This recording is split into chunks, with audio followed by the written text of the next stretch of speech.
Previously on Coffee with Kenobi. I don't know, I was just so proud to show my family, hey, look, here's this textbook. I wrote a little piece in it, and I'm on the same page with George Lucas. That's probably never going to happen again, but it's pretty wild. That's awesome. Yeah, that is pretty awesome. That's you're getting equal billing there. That's right, yeah. Yeah, something like that.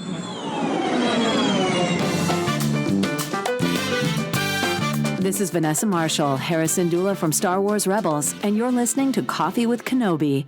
Live from the Coffee with Kenobi studios in Central Illinois, we are on the air with Ryder Waldron and Matt Moore. Tom will join us for news. Jeff Dwosky will join us later to discuss Star Wars and social media, and we will talk about the 40th anniversary of Star Wars.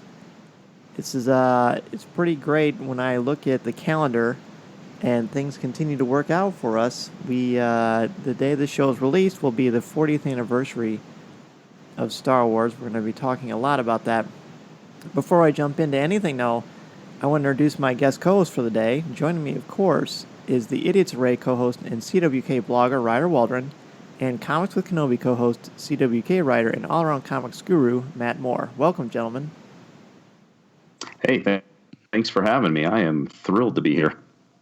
As am I. I appreciate the invitation. And Ryder, it's nice to be here with you as well. We don't do this near as often as we should.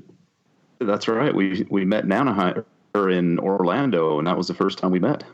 Exactly. In the flesh, at least. So that's right. Great? I was putting that together now that we're having more and more shows and getting more of a chance to chat with one another, we've actually seen each other face to face on numerous occasions. So I think that kind of adds to the goodness of all the awesomeness going on in the Star Wars world, I would say.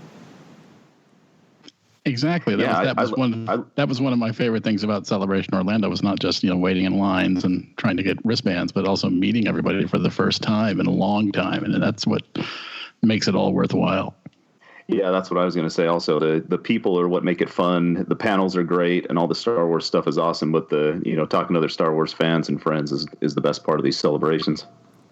Absolutely. I want to start, before we jump into talk about the Vanity Fair article that is setting the Twitterverse ablaze. I received a package from Hasbro today. I wanted to just give them a quick thank you. And it is the Legacy Pack. It's the Star Wars Darth Vader 40th Anniversary figure Black Series we talked about last week with Chris Perillo and Dennis Keithley. And it's the one with Vader, and it comes with the stand. And it's really, really nice. It's interesting because what they're basically doing is they want us to take these figures out of the package, which is already kind of making the back of my neck make these weird twitching things. And they want us to do a hashtag Hasbro Toy Pick, where we can basically replicate scenes from the film, from A New Hope, of course, with these figures. And I got to tell you, I think it's a really cool opportunity. I'm hoping to put a lot of it on social media. I hope other people get involved too. I'm still running into this issue. Do I really want to open this thing or not? What would you guys do? Well, I used to be like you, Dan, and I had all of my, the Phantom Menace figures, like all over my wall in packages, and they still are. I won't open those because it's been so long, but lately I've been buying action figures. That's usually what I collect, and I open them pretty much immediately. And I know it seems just terrible to do, but it's so much fun to get them out and play with them and touch them, and yeah, so I say set them free. You want to let Darth Vader be. You want to set him free. He's got to get out and experience the world. He's got hundreds of thousands of other people to subjugate and to torture and to kill. He's got an empire to protect it, and he can't do it inside of a box. No,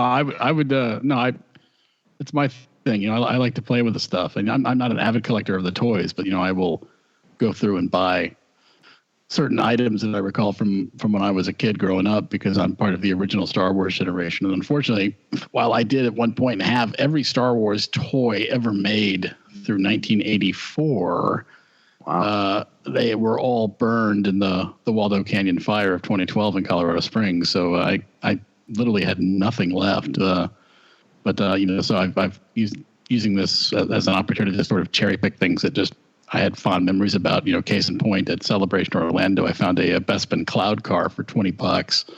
So I grabbed that, and it's now sitting on my son's shelf, and he and his sister play with it all the time, which is great fun. And then not only is that cool that you get to have it back, but you get to basically you enjoy it through the eyes of your children. That's got to make it so much better. Oh, exactly, because that's what the Star Wars toys are for, and that's what Star Wars is for. And as George Lucas himself said, he made it for kids, and I just happen to be a 47-year-old kid who still likes it. Hey, nothing wrong with that. I'm right with you. And I think you both convinced me. I'm probably gonna have to open it. As we're talking, I'm realizing that I am the antagonist in Toy Story 2. That's Yeah. Well, and I think it was a Coffee with Kenobi episode. I don't know how, it was probably a couple of years ago that I was listening, and I can't remember who the guest was, but somebody made the point about, they're not fun unless you open them. And I thought, I at that point I was not opening any toys, and then I thought I'm depriving my children of this fun. And so we opened up an X-Wing, we opened up all the action figures, and they tore right through them and they loved it. So you can't make memories like that if they're in the package. That's true. No, you can't. Although in my defense, I will say this. The stuff that I have bought, I did actually save the original packaging, so it's all up in a box in the attic. So, I do that too. The thinking was that if we ever, when next we move, I could just box it all up again and make it easier to transport. But there's also that little part of me because I don't collect for numerical value or with the idea that I'm going to put anybody through college on this stuff. At least not with the Star Wars stuff, but. It's nice. It's nice every now and then just say, we can just, somebody will see something on the shelf. So, oh, that's really great. I really, that's so hard to find. And, well, here, take it home and box it up for you. It's yours. It opens conversation too. And when I keep stuff in package, it's only because I like the aesthetic look of it. I feel like it's kind of a museum quality. So when I'm looking around in the studio, and the borders in this room are all action figures in package, starting with the Kenner Darth Vader sealed. So, I guess if I can look at that and that's still in the package, I guess I can open this because it's brand new. So. Oh, yeah. So before we there's just so much to talk about in so little time. I do want to mention that I finally pulled the trigger and got the Han Solo and Carbonite fridge from ThinkGeek. Is it worth the money for it? I don't think so. But it is fun. Right now I've got it behind the microphone here, and I've got the night mode on, so he's all glowing, and it's pretty cool. You can only fit, nice. If you put the shells in, you can only fit about 6 water bottles in there, and it's plastic. So I guess I thought it would be a little bit more solid. I'm still glad I have it because it's just a very unique collectible. Starts some fun conversation, as we just discussed. But I guess if I had my druthers and I was a millionaire, I'd rather have the Sideshow one on the wall, but I don't. So I'm going to deal with this for now, and that's okay. I'm good with that. If it's any consolation, every now and then I do pull up that big Sideshow life-size replica, and I get so far as to putting in the debit card information, and and I'm almost pressing, and I've done this like 4 or 5 times. I'm just like, I wonder if we should just all put our money into there's just hat, no, and then we'll just mail it to each other once a month. Yeah. How much is that now? How much is Han Solo now in Carbonite? Okay, it's six or seven grand. Yeah, I just figured there's just no way I could justify this expense to my wife. There's just no absolute way. I do very much, and she tolerates, the Star Wars thing, which is big for her because her thing is Star Trek. So normally we do a but still, I've got this spot on the wall here in my study that it would look really good on. So. Oh, if you buy that, you might be hanging on the wall next to him. So exactly. Ooh, that's true. That's true. So let's start the show with the new issue of Variety, specifically the 4 covers that are featuring The Last Jedi, as well as the accompanying article. We received some information on the upcoming film, including a new location, a character name, and new images. So let's go ahead and take them in order. Just real quick, kind of first thoughts, gentlemen. Let's start with the new location. What we do know is that it's Canto Bight, I believe that's called. Canto Bight, a glittering casino city, as it's described. Interestingly enough, speaking of locations for this film, despite maybe speculation and rumor and water cooler Star Wars talk, the opening scene had to be recreated because J.J. Abrams did not film any dialogue between Rey and Luke Skywalker at the end of The Force Awakens. So they had to painstakingly recreate everything about that. Yeah, I thought that was interesting. Luke had to, or Mark Hamill had to grow his beard and his hair and everything just exactly the same. And that would be tough to recreate that exactly. And with as nitpicky as Star Wars fans can be, you know that they're going to go through that scene with a fine tooth comb after we see it for the first time. But at the same time, it's not like they're hurting for any sort of reference points or material. So Right. it's just a matter of doing the freeze frame on the 4K Ultra HD version of the print. So, I do have to admit, I did enjoy reading how Mark Hamill was, showing his age because, look, they gave the other crew in the cast like 30 or 45 minutes to get up the hill, but I was allotted an hour and a half and was having to take these 10 or 15 minute breaks, and and he was very. I liked how self-deprecating it was because as the writer David Camp pointed out, he is a sexagenarian, so I mean, Yes. so it is some effort, and I've been there, so I can vouch for how hilly, and it is very steep. It's very hard. It's a good hike up there, so I will never fault him for having to take a few breaks making that hike. No. Any thoughts on the Casino City idea? Well, it reminded me of the Revenge of the Sith at the opera scene. It also, when I first saw it, kind of reminded me like of a bunch of donors at like a political campaign, maybe to Snoke. I don't know. Who knows? But they seemed like kind of kind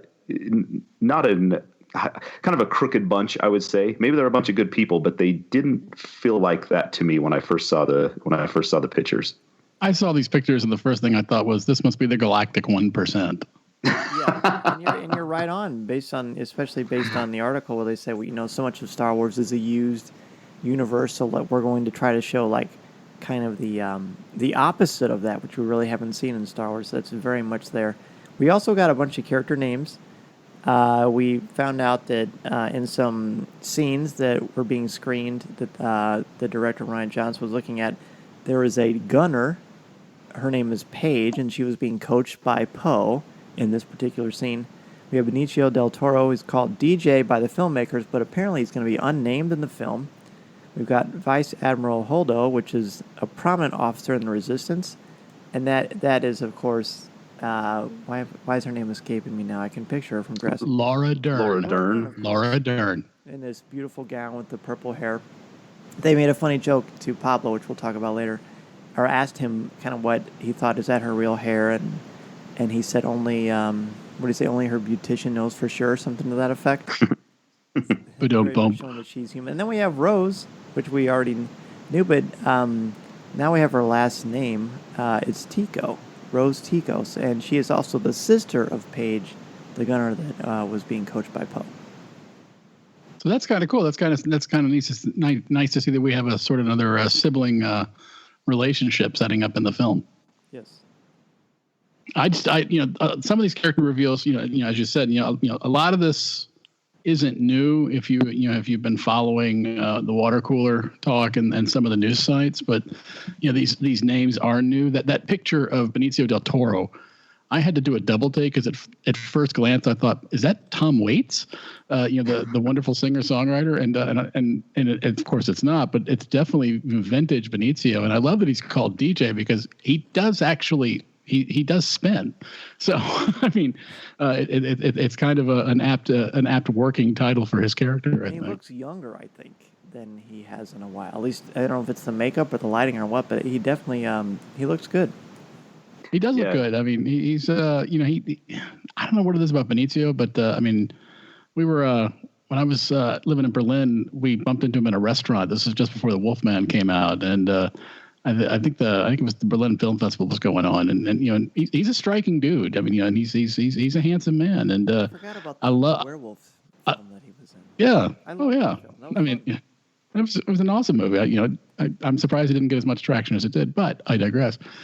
I like the way he's set up in this because it's I'm getting sort of kind of a I hate to throw around sort of a EU names here, but almost like a Dash Rendar kind of vibe off of him. Could, yeah. And I'll be curious. I'm really curious to know exactly what he's going to be doing, like what kind of operator he is. Is he playing both sides, one side? Is he just working for himself? Who knows? He definitely seems mysterious, just based on what little we've seen about him. He almost is like the Funhouse Mirror version of Poe Dameron. Yeah, I thought his picture was one of the cooler ones. He's one of those guys that the older he gets, the cooler he gets, kind of like Harrison Ford maybe. But I remember seeing him in License to Kill, or Matt Moore. Yeah, I mean, that guy's as cool as it gets. But I remember seeing him in License to Kill, the James Bond movie, and he was such a greaseball, just slimy sucker, and he always plays such a good bad guy. But in this, I could see him being one of those guys that has no allegiances. He just kind of plays the Han Solo role where he's kind of, he's on his own side and that's it. But man, he sure looked cool in that picture. Yeah, he is a good looking dude. You're right, Matt. He was a little underwhelming in Guardians, but that's because he really wasn't given much to do, I suppose. Let's look real quickly at the new images that were released with the entire article. There's a number of staggering, breathtaking images. I mean, the one of Daisy Ridley posing with a lightsaber, very, very striking feature. Just the way that it's art. I mean, it's Annie Leibovitz, right? So it's artistic, it's beautiful. The lighting, she just looks very strong in it, which I found wonderful. My favorite, though, personally, is the picture of Mark Hamill and Carrie Fisher together. Just the way that they are kind of embracing you. That was really, really touching. I thought that was an absolutely beautiful image. Yeah, I think that was the one that set the internet on fire today, and that was really cool. Just the colors in that. I love Leia's gown or robe or whatever that is. Mark Hamill's black or brown leather glove over his fake hand, and yeah, that is a cool picture. And that's kind of like the scene that I expected them to have, or expect them to have, maybe when they reunite in Episode 8, if they do something like that. I really do hope they reunite in the film. There could be a riot in every theater if they don't. Yeah, in that article, Mark Hamill, was interesting. He had his own thoughts about how they should have reunited in The Force Awakens, but it wasn't to be. I enjoyed that. Did you see it? Yeah, I thought that was really good, and it makes a lot of sense. I think the way he was describing, how he would have done it, it was really nostalgic, but in a way, it paid homage to the original core trio and quartet, if you count Chewbacca. Mm-hmm. And I think it really would have added a whole lot of heft and resonance to Han's passing. Spoilers if you've not seen The Force Awakens. That's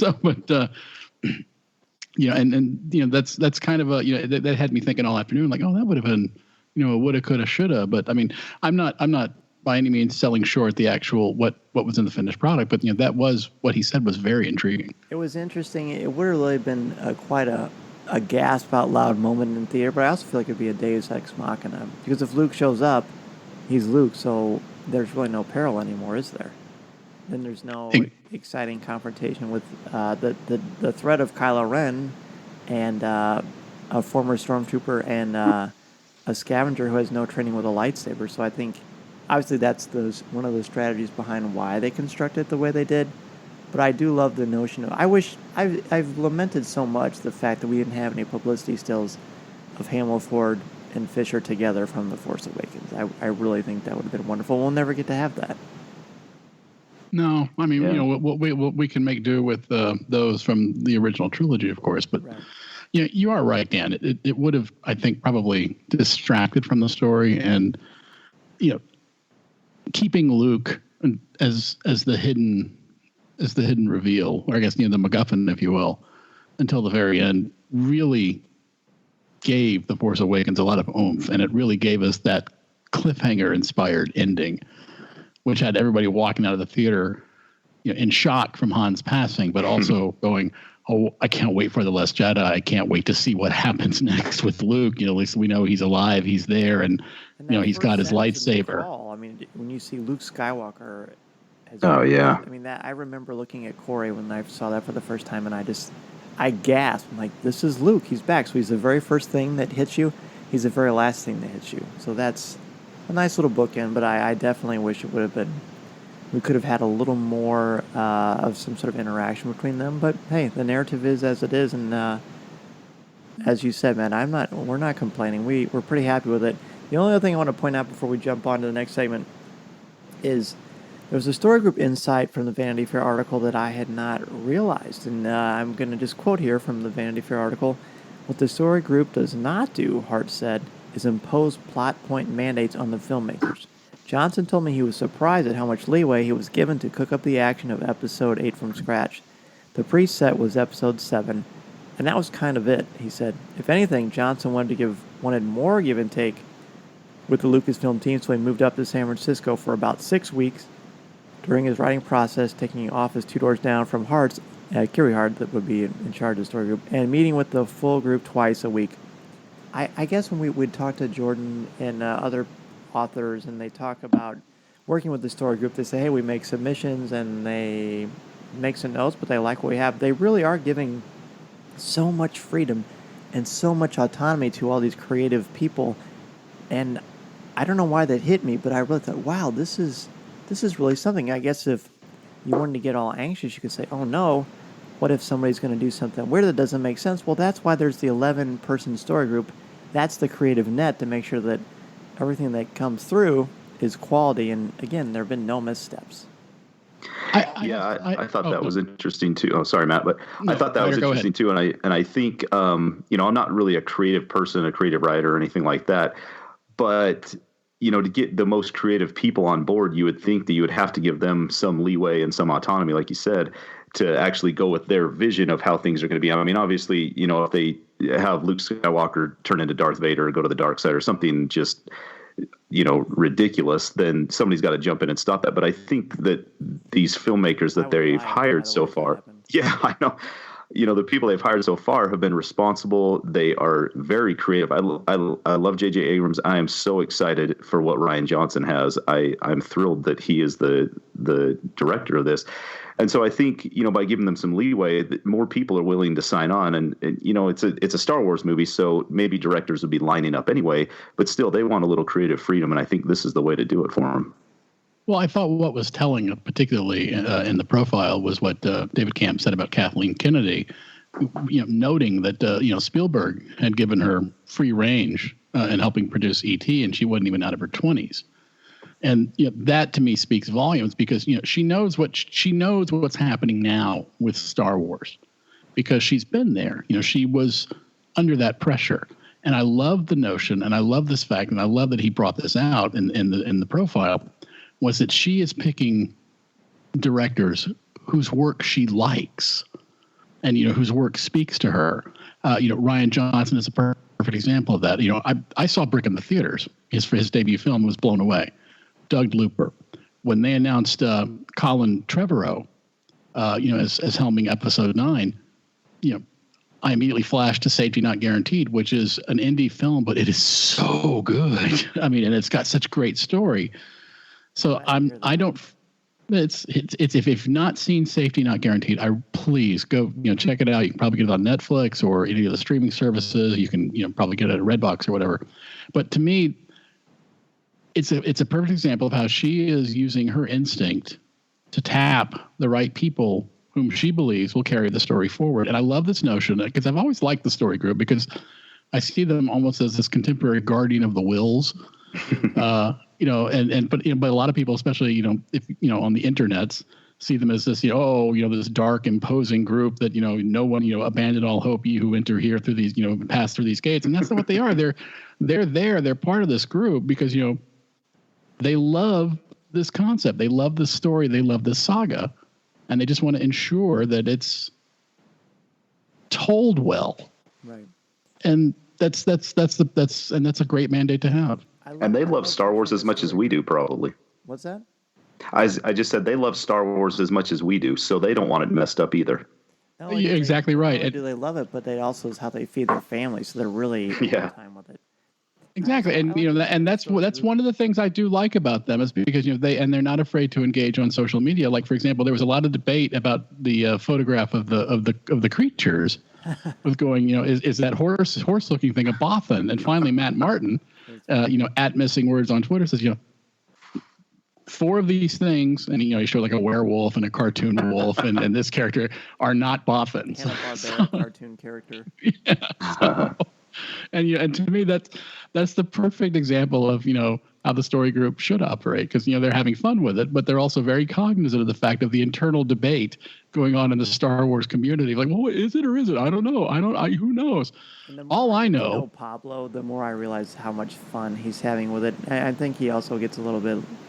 He's a little bit like, all right, enough's enough, which is why. Oh, you would have to think that that's the case. But yeah, he's having a good time. I like to picture the story group as the elders from Krypton in Superman 1 and 2 with Christopher Reeve in there. Except with a better fashion sense. Exactly. I like doing that. So we're going to go ahead and take a break. That was a fun start. Went a little bit longer than I expected, but honestly, I don't know how it could not. We could easily do the entire show just on this, but there's so much more Star Wars, so we'll take our break. And when we come back, we're going to talk with Jeff Dwoskin about Star Wars and social media. This is Coffee with Kenobi. You're listening to Coffee with Kenobi. Coffee with Kenobi.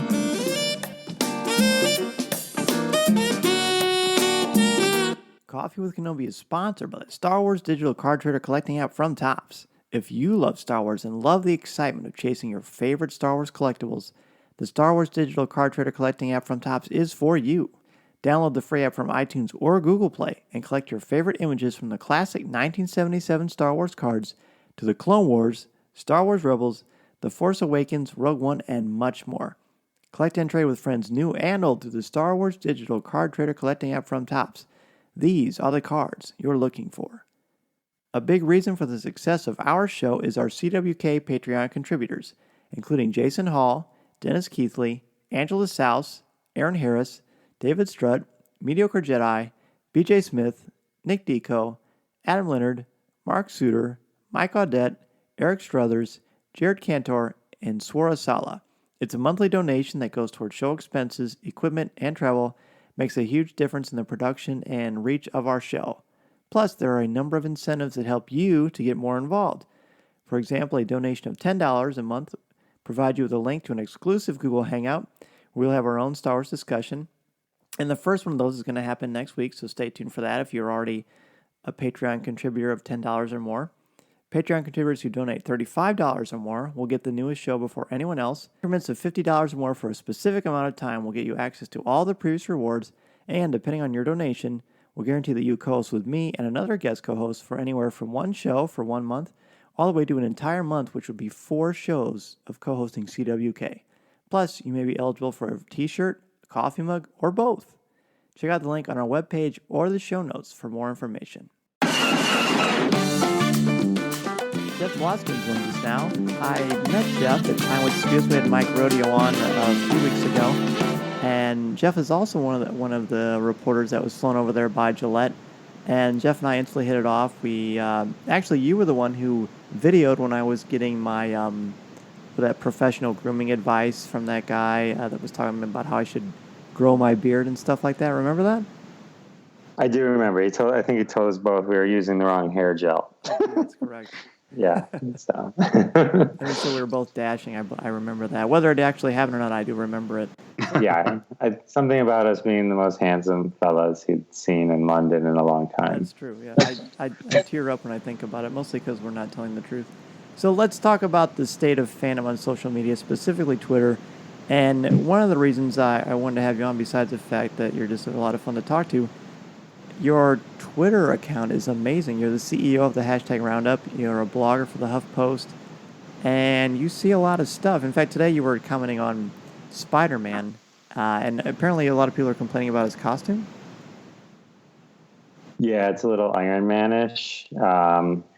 Seems to be a side effect of it just being part of the MCU. I kind of dig it. Well, it's all related tangentially in some way, in some manner, given the number of Star Wars toys that are in Peter Parker's room in Spider-Man: Homecoming. But I think the costume is it's derivative. It's a Stark product, and so of course it's not like a Iron Spider level the way it was in Civil War, but it's I think it works. Although I do like the fact that they showed his homemade outfit, because unfortunately, to my mind, that costume is basically the whole goal of the film for Peter Parker, which, shouldn't be that, because I think Peter Parker needs to strive, at least in this iteration of the character in the film, to being more true to himself and not having to rely on a suit. He really is one of the few superheroes, I think, where he truly is more of himself when he's not in costume, I think, as opposed to Batman.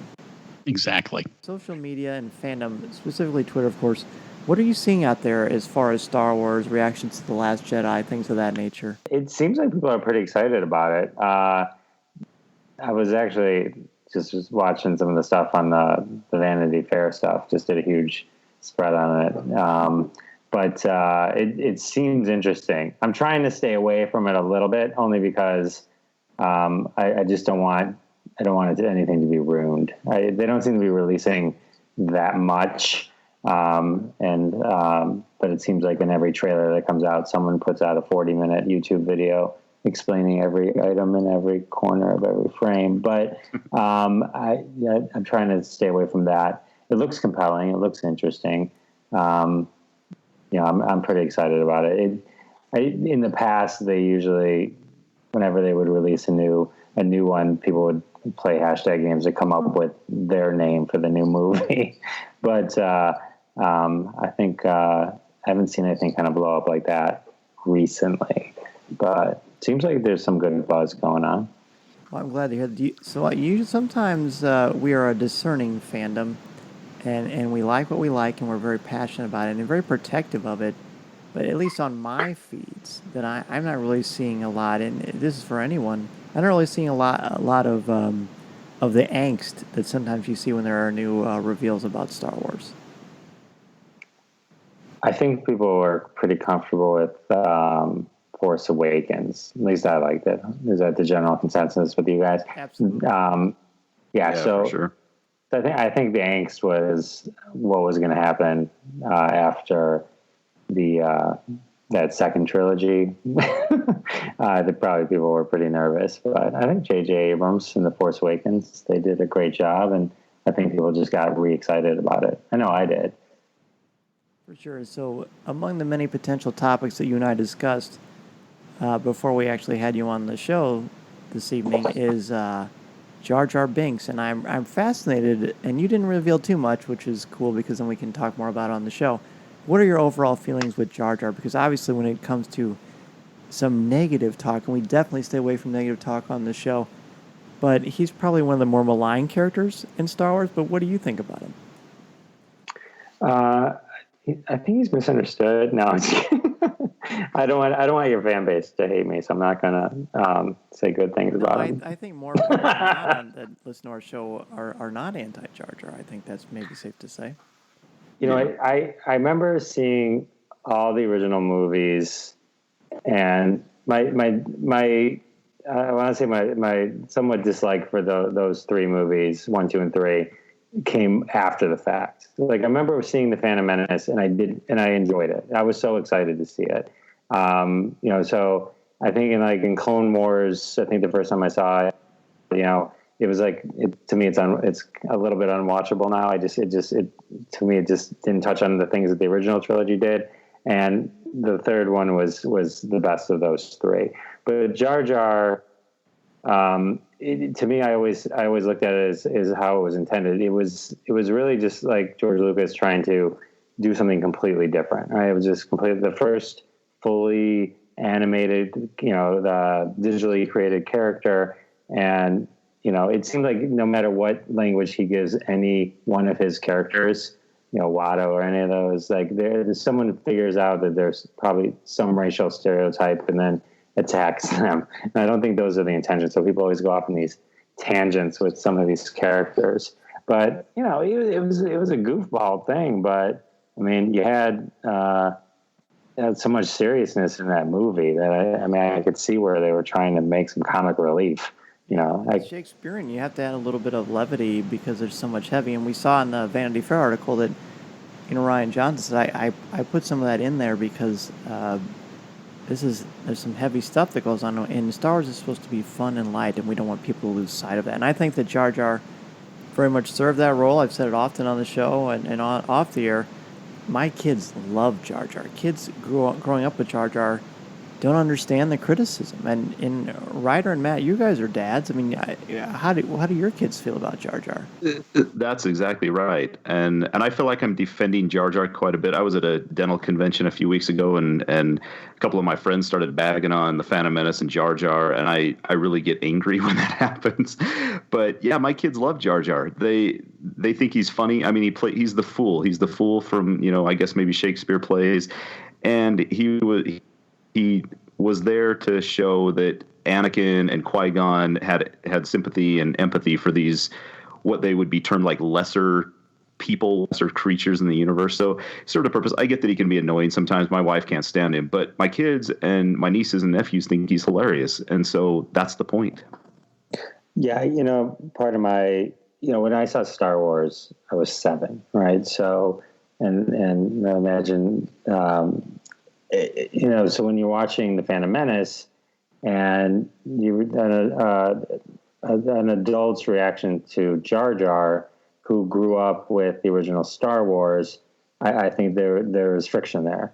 But then if you kind of step back and think, oh, wait a minute, maybe he made this movie for the people who are 7 now, yeah. and this isn't even for me. I mean, it is, but it isn't, but it's, and, from that point of view, he, re-energize that fan base that are young, and then they grow with the franchise, So, I guess when you kind of look at it that way, I think that's where some of the disappointing. It wasn't as evolved or as mature as we were, but it was made for, I think, for the younger folks to kind of re-embrace and then grow from there. It was made for the younger folks, but I do like the fact how Lucas escalated Jar Jar to serve as this tipping point to carry the story forward.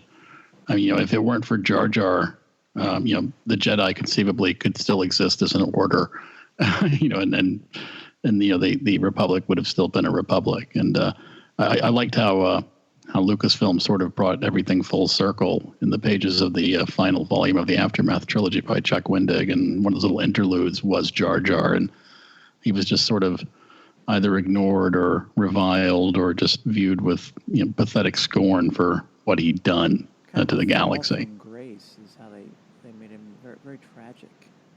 Well, he was bullied. Jar Jar was the character who was bullied, and he was doing what he thought was best for everybody, and I think he was used, he was exploited, and that's sad. Given considering how we were introduced to him, because he was almost comedy relief. Absolutely. Yeah, I feel like sometimes we have a tendency as we get older to think that as we mature and our tastes evolve and grow and become more adult, as it were, that we feel like our childhood fandoms need to do that as well. But I feel like for them to continually, perpetually be a part of the zeitgeist of fandom and popular culture, they need to continually tap into what originally was appealing in the first place. That speaking to the 12-year-old in each of us and the joy that brings doesn't mean you can't have heavier themes and moments and concepts, because there is no Coffee with Kenobi without some sort of analytical approach. But I think overall, I feel like we're seeing that people are more open, and as you mentioned at the top of the segment, Jeff. Yeah. So I'm excited more for the moving forward. 7 to 7, 8, 9. I always felt like 1, 2, and 3 were like, like in your family, you always hear about these stories and and things that your grandpa did or something. And then and it's always better in the mythos of just the stories that were passed along at dinner or stuff like that. And then when, lo and behold, you actually find them, and they never live up to what you thought they were or could have been. Like that's how I feel about like 1, 2, and 3. It's just like the thought of what it could have been is better than what they were. Yeah. And but that's why I'm excited. Like I'd rather just move forward and not know what's coming. So I've always, not always, but I really love 1, 2, and 3. And like when people criticize it now, it still will, like you said, Ryder, it kind of will take me aback. Like, really? You don't appreciate, this part of the evolution, the mythos of the Jedi, the lightsaber, the Force, there's so much we learned about this world because of the prequels. And speaking of this world of Star Wars, the day the show is released is the 40th anniversary of Star Wars. I know we're gonna let you go here in a few minutes, but any thoughts on the 40th anniversary of Star Wars, Jeff? Yeah, I don't believe it could be 40 because if I do the math, then that would put me a lot older than I want to be. So it's amazing to me just how it has kind of just continued and persevered and continuously reinvents itself. So the only place I failed as a parent was getting my girls to sort of like Star Wars, but I failed with any of that genre. But just to see my cousins and my nephews and stuff like that, and be able to share with them, and just see like how much they love it, and it just as much as I did when I was a kid, and it's really pretty cool. And I'm excited because it's not over yet. And I've heard it's kind of just starting again, right? And you're right. And for the record, officially, all four of us are very interested, Gillette, if you want to fly any of us out to London again for something for The Last Jedi. Yep. We're all available. I'll clear the schedule today. There you go. Matt, I'm in. I'm totally in. Let's do it. This is happening. All right, I love it. Jeff, tell us, if you will, really quickly about hashtag Roundup and how people can get involved with that. Oh, sure, yeah. Hashtag Roundup. It's a Twitter on Twitter, and then also we have an app called hashtag Roundup. And what hashtag Roundup is it's sort of like, if you think about like an entertainment TV channel on Twitter, but what we do is we release original content in the form of hashtags. And we release them about every couple hours, new ones throughout the day, every day. And, they're pretty popular. Any given time, probably at least 1, 2, sometimes 3 of the top 10 trends in the United States originated from hashtag Roundup. It's actually, we have a Star Wars one tonight that starts in 13 minutes. It's a Star Wars themed one. You can check that out.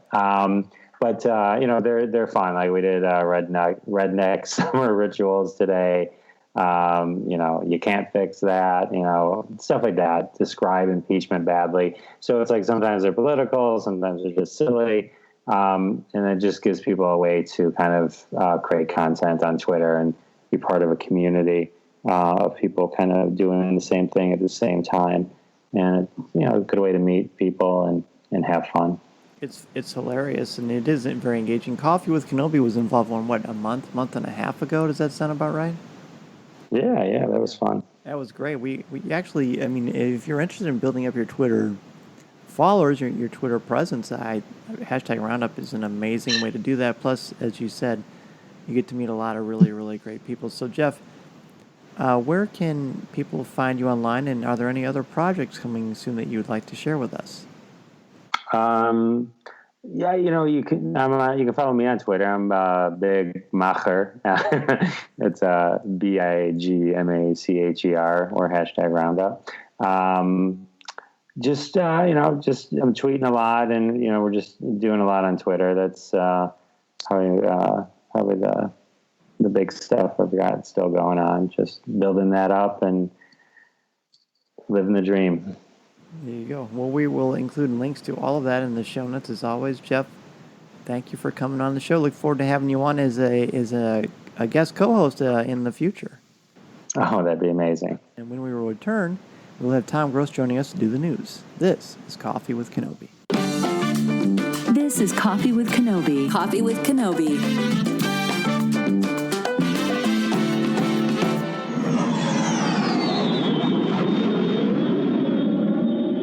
There's no better time to start downloading the Star Wars digital card trader collecting from Topps than the 40th anniversary of Star Wars. Recent editions include many homages to the original trilogy, especially iconic art and imagery from Star Wars A New Hope. One thing I also love about the Star Wars digital card trader collecting app is that it features incredible images from many aspects of the saga, including the original trilogy, the prequels, the Clone Wars, Rebels, The Force Awakens, and Rogue One. It's also really easy to get into. Your favorite Star Wars characters, scenes, and moments are in every single pack, After you download it, you're going to open the app each day and you're going to get free credits to spend on card packs from the Cantina. Plus, if you can't get what you're looking for, there's a place where you can trade with your friends as you complete your Stars collection, and it's all free. And for experienced collectors, there are exclusive cards, special inserts, and even autograph opportunities. Don't worry about missing the cards you want either and the sets that you were looking forward to collecting, because you can sign up for notifications right on the app. Star Wars Digital Card Trader Collecting app from Topps can be downloaded for free from iTunes or Google Play.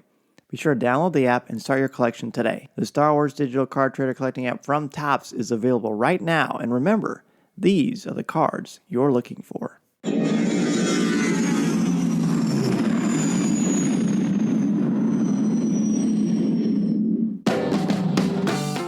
Joins us with news. And Tom, it's good to have you back. Last week I took the reins over for a little bit, but no one steers the news quite like you. So what do you have for us today? Well, thanks, Dan. I appreciate that. And hello, everybody. Annie Leibovitz's portfolio pictures for The Last Jedi were released on VanityFair.com Thursday in a preview we've all been waiting for. Joanna Robinson's interview with Pablo Hidalgo, along with Leibovitz's photos, gave us just enough to chew on for the early summer months. For example, Hidalgo previews that we'll see a certain population in the galaxy that have found a way to live outside or above the galactic conflict, and Robinson juxtaposes a Leibovitz photo titled Night Creatures alongside this passage. It is also previewed that we may see a more human side to the First Order's Captain Phasma, as well as a new weapon as seen in Leibovitz's photos, which has no name quite yet, according to Hidalgo, but its origins will be explored in the upcoming Marvel comic series in September. So what in these articles stands out as revealing or even confounding to you? Well, there's that synergy that we've been talking about with the story group, both on this show and just in other places. And the fact that there's always a story. I've always said that if you're going to tell these extra stories, make sure that there's a purpose, not just to sell a couple of comics or a couple of novels or a couple of thousands or millions, as it were.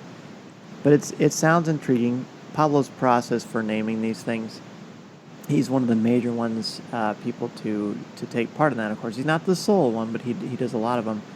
I'm interested in that. I'm interested in seeing, we talked about before, kind of the different populations in the different segments. Pablo told kind of quite a bit in this article.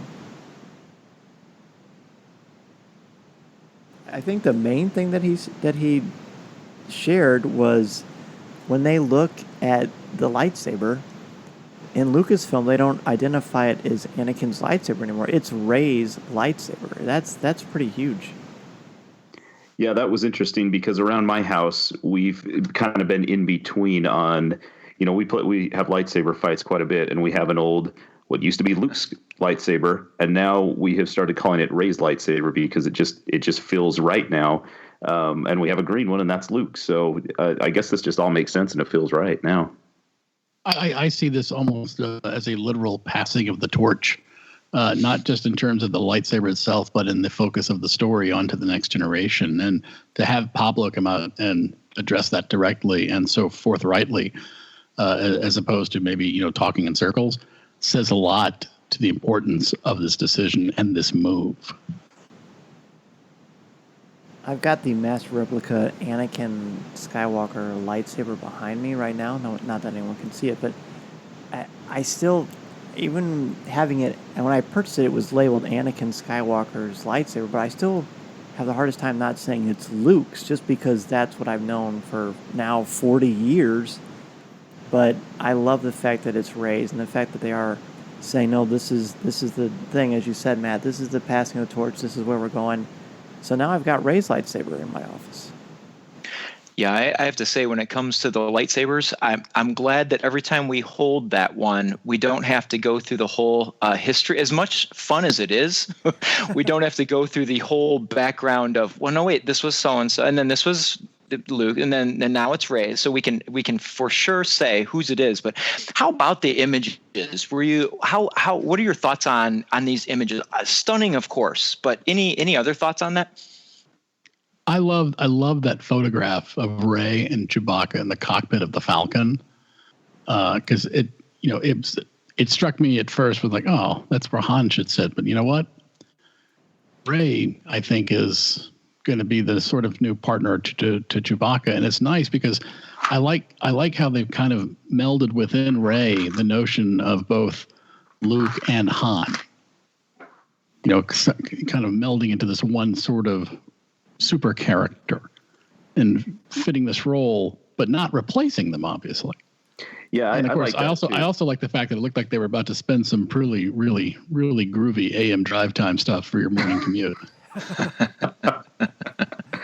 Yeah, I like that too. I like that she's in the captain's chair, and it seemed somewhat symbolic that she's kind of the captain of this new trilogy. I don't know if that's totally true, but she seems to kind of be the lead character, and the captain of the Falcon. I mean, those are big shoes to fill, big seat to fill. Well, they pretty much. But I think if anybody could fill it, it's going to be her. It's going to be Rey. For sure. Well, we'll all be able to continue to analyze all those photos and everything else. The Vanity Fair summer issue hits the newsstands in New York and LA on June 1st and nationally on June 6th. But fans who want the full Star Wars experience can order now on VanityFair.com and get all 4 covers, a commemorative poster, early digital editions with lightsaber effects by Industrial Light and Magic, or you can purchase them individually. So lots of cool stuff available right now, or you can wait for the news about a week for the newsstands. What's the poster? Is it just kind of a blend of the four covers? Oh, you know what? I looked at it and now it's escaping me. I can check here really quickly. That's exactly what it is. I've got it up. Okay. Full disclosure, I subscribe to that. You know what? It's not a bad deal, to be honest with you, when you look at that. But in other news from the Star Wars galaxy, StarWars.com reports that Marvel Comics will be releasing 2 new Star Wars stories this August. Mace Windu will get a 5-issue miniseries titled Star Wars Jedi of the Republic, Mace Windu, that picks up just after the Clone War begins. Matt Owens and Dennis Cowan will join forces to tell the story of how Mace Windu and the Jedi find their role as peacekeepers for the galaxy change to being generals in the Army of the Republic. Also in August, writer Dwayne Swerzinski and artist Fernando Blanco tell the story of how Rebellion intelligence officer Cassian Andor meets Imperial security droid K2SO. This story, aptly named Star Wars Rogue One, Cassian and K2SO, will be told in a one-shot 40-page comic. Great stuff coming from Marvel Comics, to be sure. But Matt, I can't wait to hear your thoughts on this news. Yeah, speaking of CWK, that's our new hashtag, CWK Synergy, because we've got Matt Moore on when there are announcements for new comic books in the Star Wars universe. Couldn't be more perfect. I think the one thing that's got me really stoked about the Mace Windu miniseries is this is the perfect character, and the way they have titled this miniseries, it's not just going to be all Mace all the time. I think we're going to see a lot of other Jedi and other characters from the prequel trilogy era, from that Attack of the Clones era and that Clone Wars era, coming in and out of these pages. Of course, for someone like me, that means Ahsoka lives, I would think, in these pages.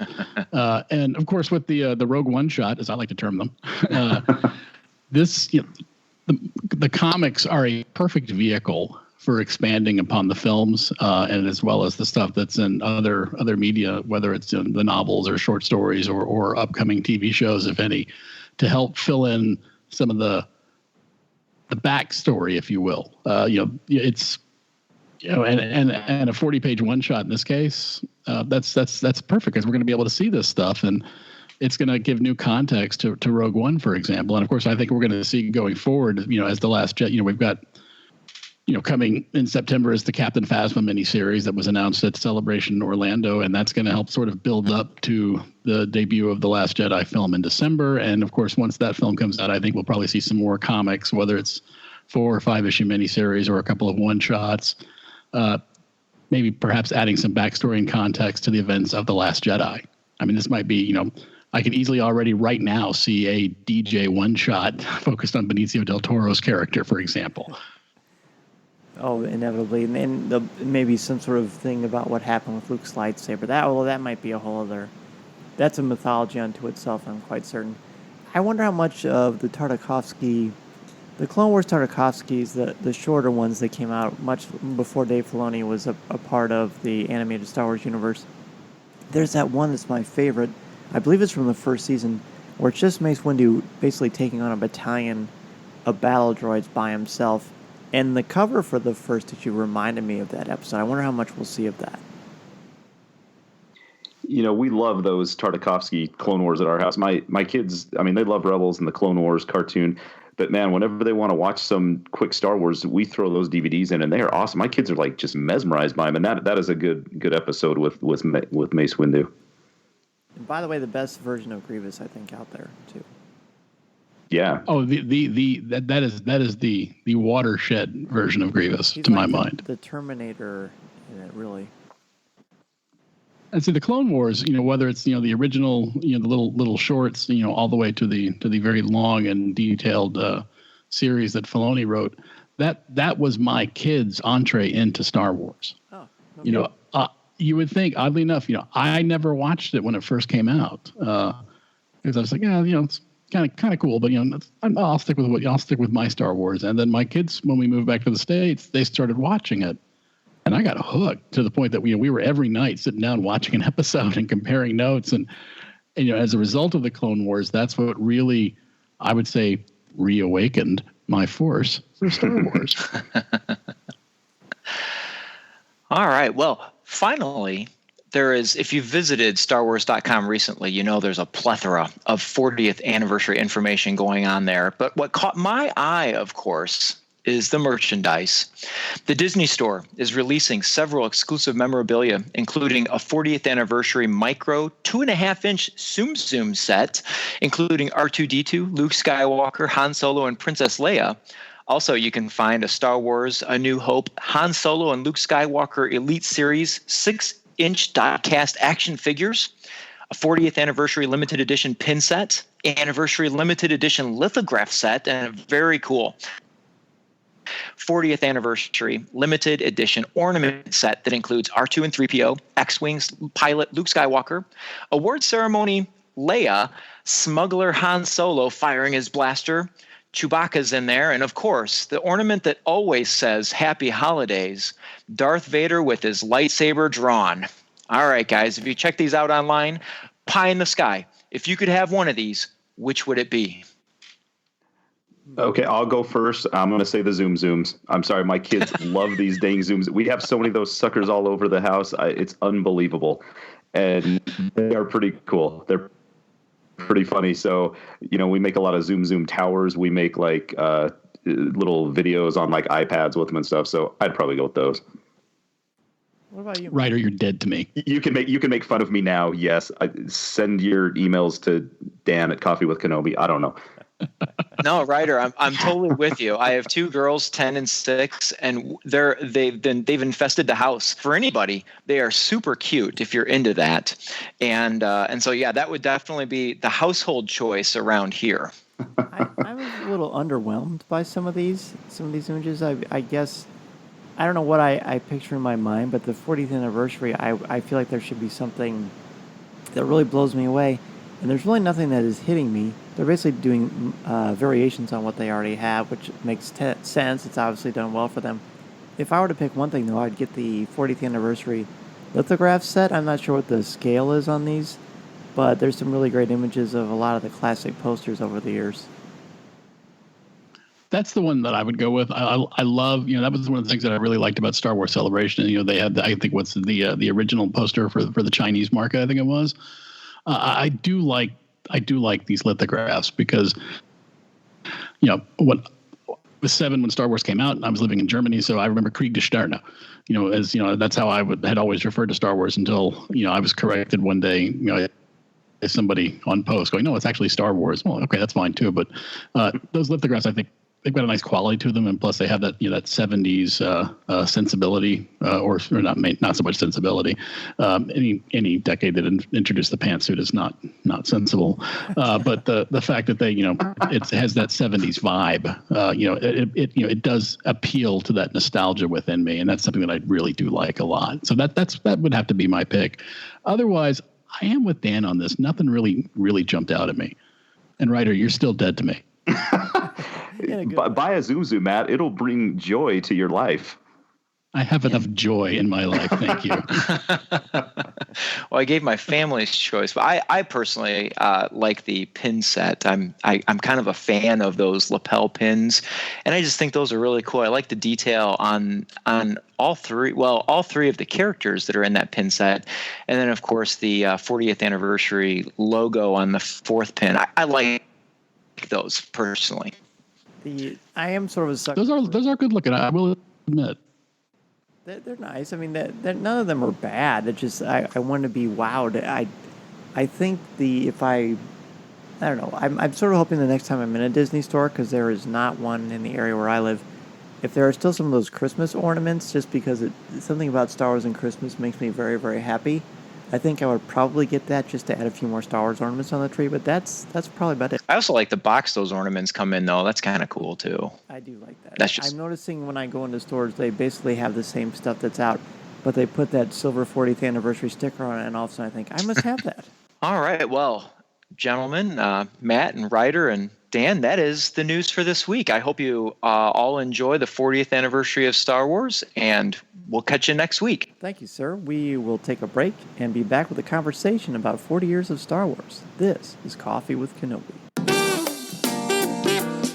You're listening to Coffee with Kenobi. Coffee with Kenobi.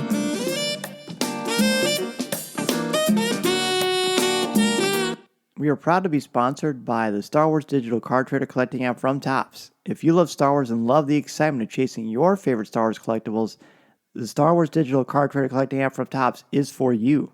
Download the free app from iTunes or Google Play and collect your favorite images from the classic 1977 Star Wars cards to the Clone Wars, Star Wars Rebels, The Force Awakens, Rogue One, and much more. Collect and trade with friends new and old through the Star Wars digital card trader collecting app from Topps. These are the cards you're looking for. The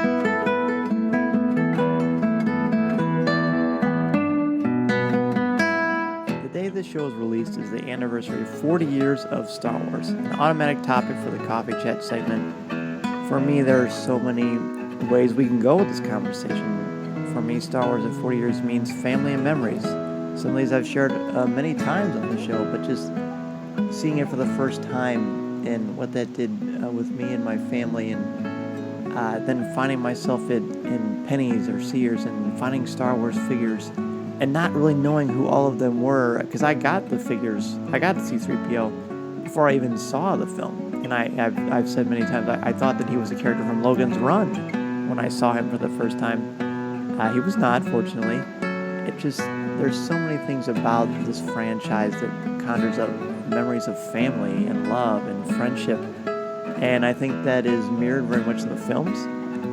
The collecting and what Star Wars collecting has brought to my fandom, and so many memories I have with so many items, who I was with when I got them, or kind of the thrill of the hunt as we would go together at 5 and 6 in the morning to Target or Walmart or whatever for something, anywhere from a figure to a t-shirt to, Ryder, I'm sure you remember when they very first had Star Wars toothbrushes. Not very first, the originals were back during Return of the Jedi.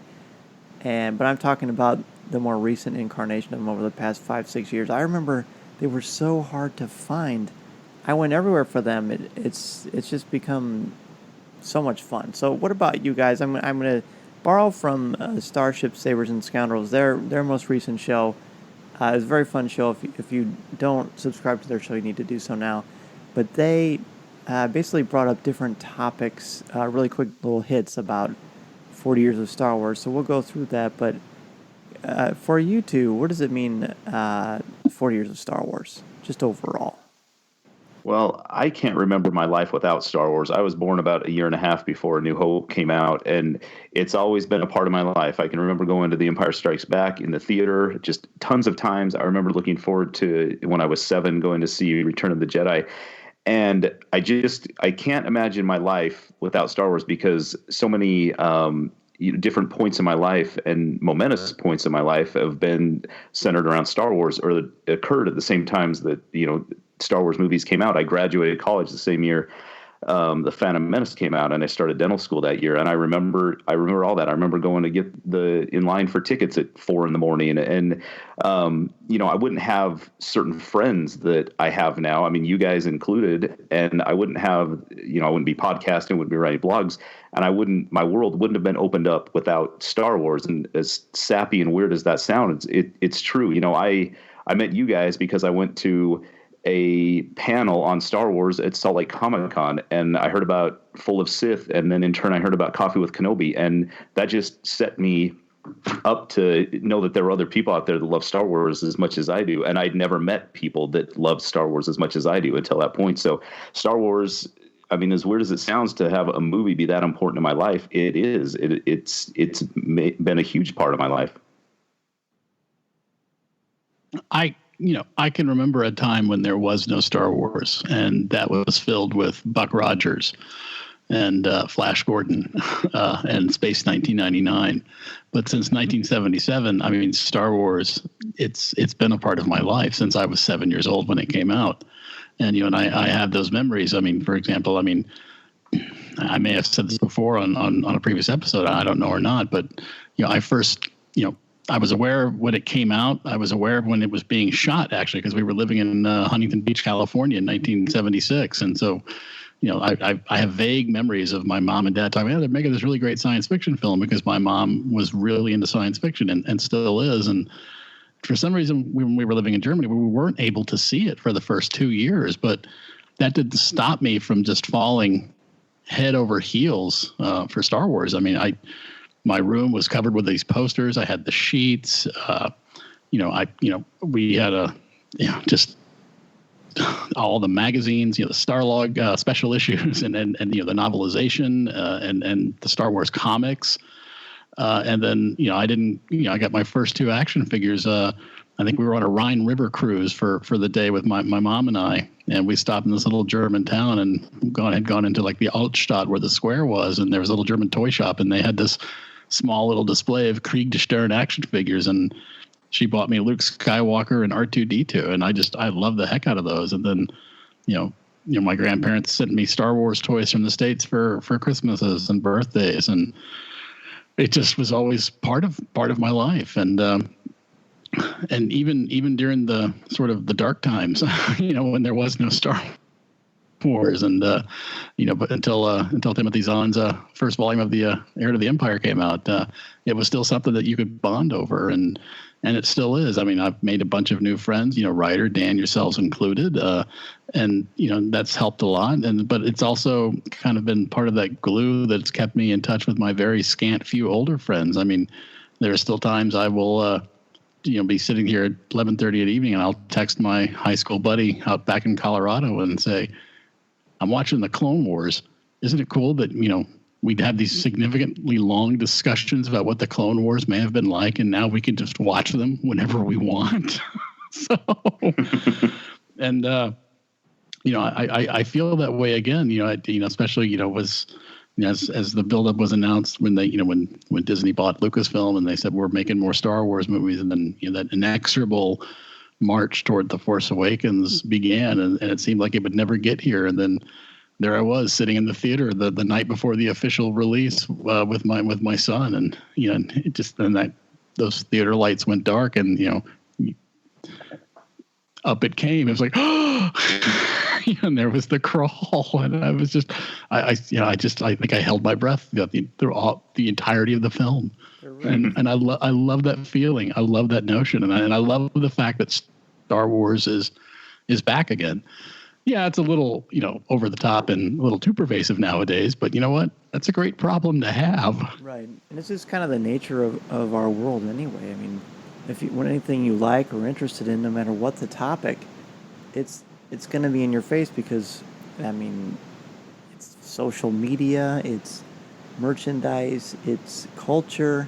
And Star Wars has been a part of all that, and really Star Wars started just about all of the trends I mentioned, not social media, of course, but the Star Wars presence on social media is huge. And a lot of us in fandom know each other because of that. And it's because of a love for a boy that is with his aunt and uncle. He doesn't know his parents.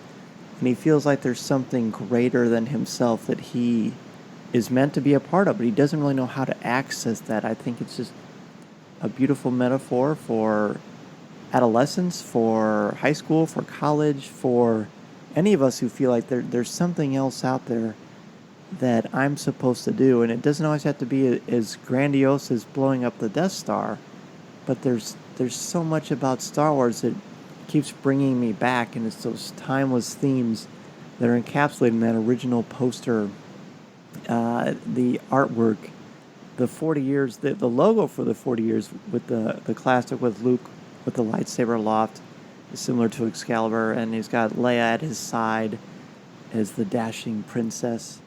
It's just something that just gives you these sensations. And so tomorrow, or I should say when the show is released, the 40th anniversary, there's just going to be a lot of fun discussion points. And I'm just going to throw out a couple of firsts for all of you.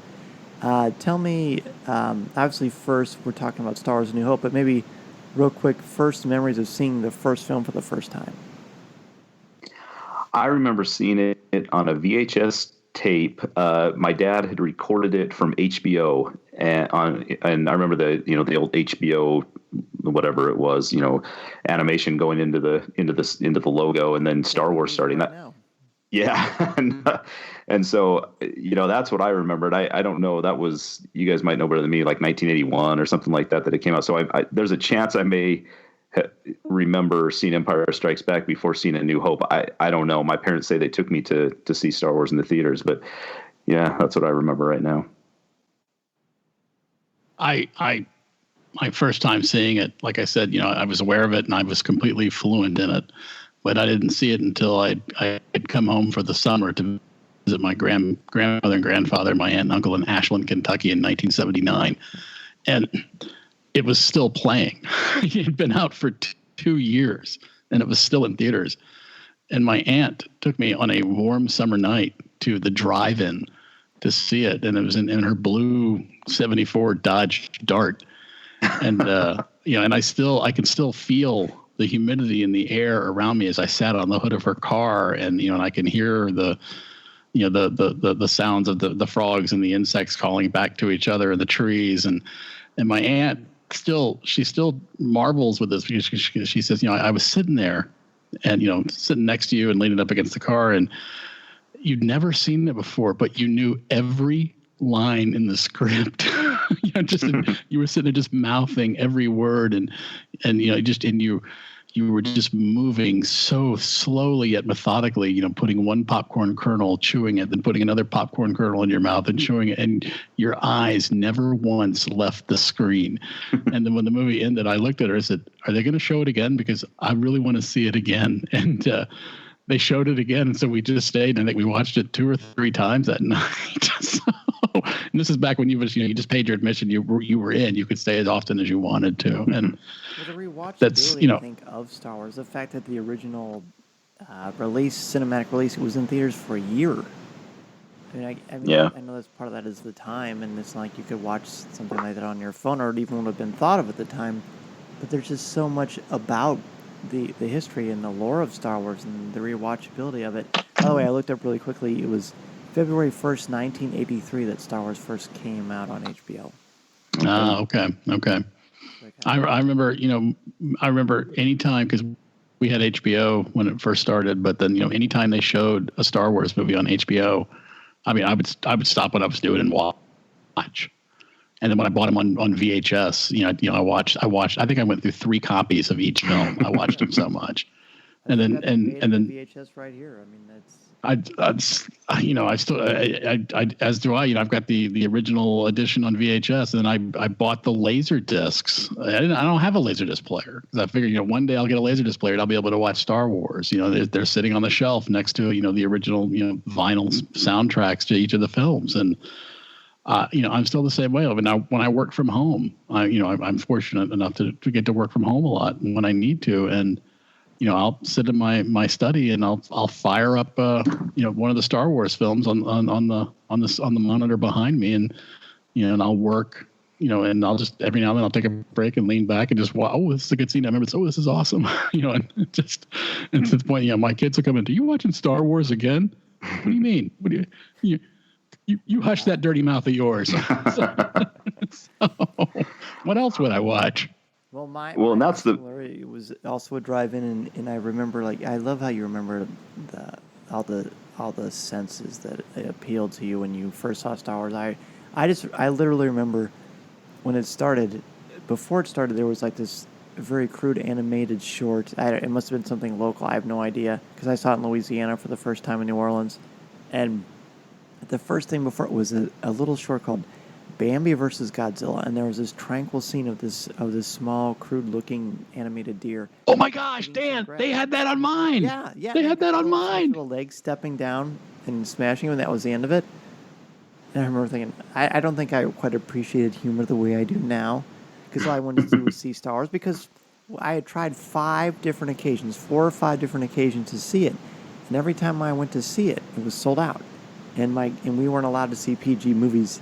So my cousin, who was probably about 10 years older than me, had told my mom, hey, you know what, I know they don't see PG movies, but this is okay. There's a little bit of shooting, but there's no blood, and it's just with lasers, and it's not scary, and I think that the boys will like it, and love it. We did, and still do. And that's, again, the sensations of the first one, and going to Burger King and get those Burger King Star Wars glasses, which are still one of my very favorite pieces of my collection, and just the iconography, again, of these films are just, we could go on, and we do every week here on Coffee with Kenobi, every month on Comics with Kenobi, and Idiot's Array is, you guys are by every 2 weeks, yeah. Okay, so see, you've got plenty of options to choose from. Be sure to share your favorite Star Wars memories with us at 40. Anything before we close this segment out that either of you really want to add, whether it be about a collectible, a book, a video game, or an event? Well, my favorite part of Star Wars is just the memories that it makes. And, I never thought I would get to take my kids to see a Star Wars movie in the theaters. And then when Disney bought Lucasfilm, that made it possible. And I can remember taking my kids, we drove like 40 minutes to see the first teaser trailer for The Force Awakens, and then taking them to see The Force Awakens. And I had tears in my eyes just because I got to take my kids to see Star Wars. And that's something I never thought would happen. So, Star Wars matters, and it's important. It seems silly, but it's an escape from real life, and it is what, memories are made of quite often. It's not. It is. It's a good, healthy escape, and it brings people together. It does. And, and a perfect way to illustrate that is, right before Disney bought Lucasfilm, if you'll recall, Lucasfilm re-released The Phantom Menace in 3D to theaters. I think it was for a week. And I saw that. And so the only time that I could go was on a school day, like at 11 in the morning. So I went and drove to my son's school. I think he was in first grade. And I went to the office and I'm here to check my son out. Oh, does he have an appointment? I said, yes, we're going to go see Star Wars, The Phantom Menace.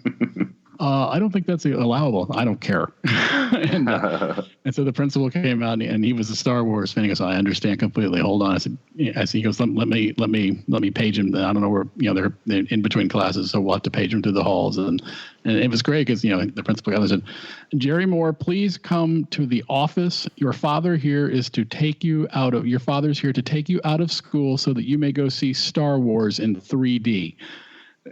And when I could just hear this, oh, I'm so jealous. So. The only thing that could make that story better would be if the principal was sitting between the two of you eating popcorn. Exactly.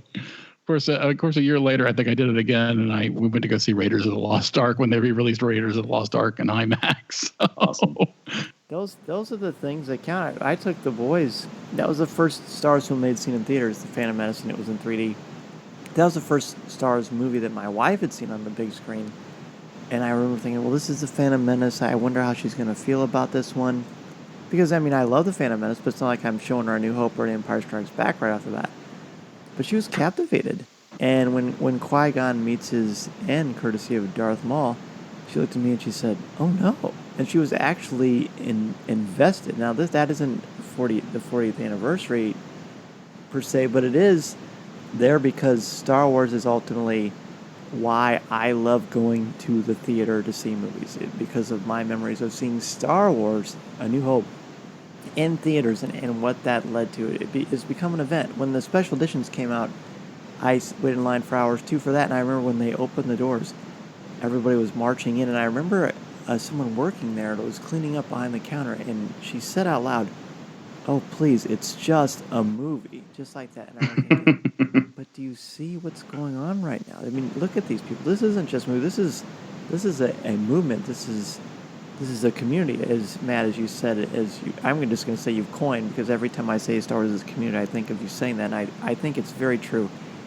It's beautiful. We're very happy that we're able to talk about 40 years of Star Wars, and who knows where we will be as a fandom, as a franchise, as a mythology when it comes to Star Wars at 50. But it'll be a lot of fun. So we're going to go ahead and take a break and return with your emails, tweets, and Facebook posts. This is Coffee with Kenobi. You're listening to Coffee with Kenobi. Coffee with Kenobi.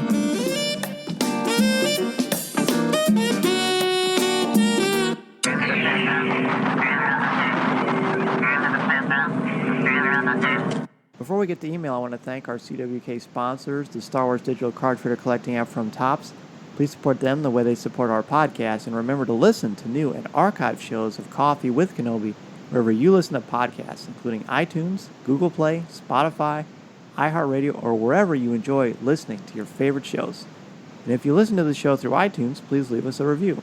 We are also on Facebook, Twitter, Instagram, YouTube, and Pinterest, and we'd love for you to check us out there. I'm really wanting to pump up our Instagram following, because I feel like there's a lot there. Be sure to listen to our CWK family of shows too, including Legends Library, Rebels Reactions, Comics with Kenobi, and Lattes with Leia. From Dan Nelson, he posted on our CWK Facebook page a video of construction going on at Disneyland, on Star Wars Land, and I encourage you all to go to the CWK Facebook page, like it if you haven't already, and then after you've done that, look at the video, because you can see the Matterhorn in the distance, and Big Thunder Mountain Railroad, and then you've got these massive structures, multi-leveled steel leveled structures. There's a lot of activity. I feel like seeing that, even though there was nothing distinctively Star Wars, just seeing these huge, massive things being built at Disneyland, that just does something to me. I think when Star Wars Land is open, that's probably going to impact me as much as anything Star Wars ever has. Yeah, I just got back from Disneyland 2 weeks ago, and they kind of had that partitioned off, but you could kind of peek over and see some stuff, and I can't wait to go back. And that's already got my wife sold on going back, so can't wait. Yeah, that's what we're planning. I texted you and I was harassing you like I'm at Disneyland. No, there's no harassment at all. That's what we're planning for Celebration 2019, because I'm pretty sure it's going to be in Anaheim, and sort of a soft launch of Star Wars Land, and the entire family is going to go to that, and it's going to be a whole lot of fun. And if what they're doing with Pandora is any indication, it's going to be amazing. A huge thanks to Ryder Waldron and Matt Moore for joining me today. Let everyone know where they can find you, and please feel free to plug any projects you both have in the works. So I'm on Twitter at RyderWaldronDDS. I don't talk about dentistry too much, so mostly Star Wars. You can listen to me on Idiot's Array, a podcast I do with Alan Zog and Mark Suter. You can find it on iTunes and Libsyn and MakingStarWars.net. And of course, you can read my blogs every month on CoffeeWithKenobi.com. And you can find me on Twitter at Gorilla Scribe, and that's 2 R's and 2 L's. And I co-host Comics with Kenobi. I co-host Comics with Kenobi with Jeff McGee. I sometimes also contribute to the Coffee with Kenobi website, usually involving stories about sequential art and comic books. And I also co-host Comic Book Noob, which is a podcast that focuses on comic book properties that have been translated into TV and film, and it's geared toward people who may not be too familiar with their original origins. Wonderful. It is incredible. This is now an official month of the new format. We will be back next week with 2 new co-hosts and more Star Wars. This is the podcast you're looking for. This podcast is not endorsed by the Walt Disney Company or Lucasfilm Limited. It is intended for entertainment and informational purposes only. The official Star Wars website can be found at www.starwars.com. Star Wars, all names, sounds, and any other Star Wars related items are registered trademarks and or copyrights of Disney and their respective trademark and copyright holders. All original content of this podcast is the intellectual property of Coffee with Kenobi unless otherwise indicated. This is the podcast you're looking for. There's no one here. Move along.